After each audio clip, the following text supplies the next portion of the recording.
Hello everyone, welcome to my YouTube channel NM Stories and Education. This is Niranjan Mishra. आज पिलामाने आमे दशम श्रेणी भौत विज्ञान बहिर द्वितीय अध्याय अम्ल क्षारक और लवण विषय प्रश्नावली आलोचना करवा। क्वेश्चन नंबर 6 अल्कोहल एवं ग्लूकोज भली यौगिक गुड़िकर मध्य हाइड्रोजन अच्छी किंतु सेगुड़िक अम्लर श्रेणीभुक्त करा जाय नाही। यहाकू प्रमाण करिया पई एक तुम पई काम परीक्षा वर्णना कर। उत्तर अल्कोहल और ग्लूकोज द्रवण पृथक पृथक भाव दुईट बिकर निय ए नील लिटमस कागज को बुड़ाइले या लाल हो ना।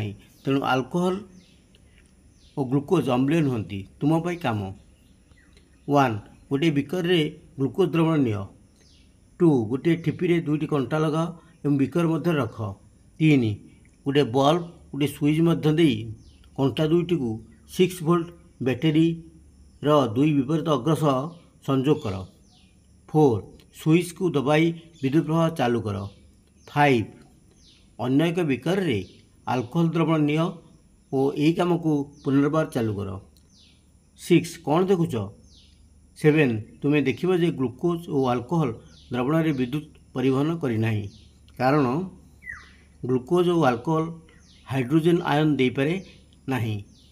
तेणु बल्ब उभय क्षेत्र जलिब नाही।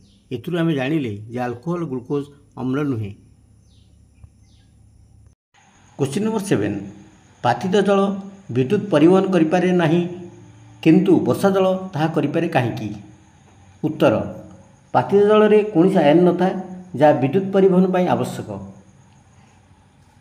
वर्षा जल रे वायुमंडल द्रवीभूत अशुद्धता जेपरिक अम्ल एसिड एवं लवण सल्ट थाए जहाँ आयन सृष्टि करे एवं यह विद्युत परिवहन करिपारे।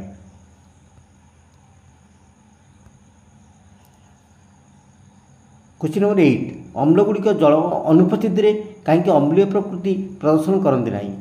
उत्तर अम्लगुड़िक जल अनुपस्थित रे H+ आयन मुक्त करिपारंती नहीं।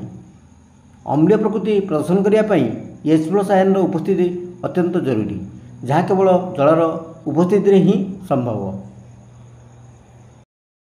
Question number 9 A, B, C, D और E चिन्हित 5टी द्रवण को सार्वजनीन सूचक रे परीक्षा कले pH यथाक्रमे 4, 1, 11, 7 और 9 बोली जनापड़े। क्यों द्रवणटी ए अम्लीय नुहे कि क्षारीय नुहे। उत्तर D द्रवणटी। B सबल क्षारीय। उत्तर C द्रवणटी। C सबल अम्लीय। उत्तर B द्रवणटी। D दुर्बल अम्लीय। उत्तर A द्रवणटी। E दुर्बल क्षारीय। उत्तर E द्रवणटी। pH गुड़ी को हाइड्रोजन आयन गाढ़तार वृद्धि क्रम सजाई लेख। उत्तर 11, 9, 7, 4, 1। क्वेश्चन नंबर 10 समान लंब विशिष्ट मैग्नेशियम पात्र परीक्षा नली ए और बी रे दिया हाइड्रोक्लोरिक एसिड HCl परीक्षा नली ए रे जोग करा जाइथिया बेले एसिटिक एसिड CH3COOH परीक्षा नली बी रे मिशा जाइछि। परीक्षा नली दुईटी रे उभय अम्लर परिमाण और गाढ़ता समान। क्यों परीक्षा नली गैस अधिक तीव्र वेग बाहर एवं कहीं। ए परीक्षा नली Mg+2HCl give rise to MgCl2 + H2।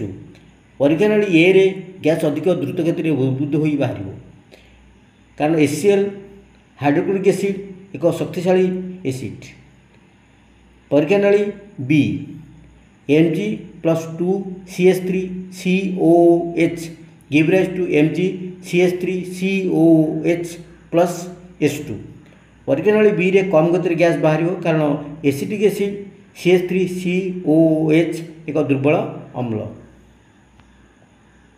जदि वीडियोटी भल लगी थाए तेरे लाइक सब्सक्राइब करिए भूलिए नहीं। Thank you for watching.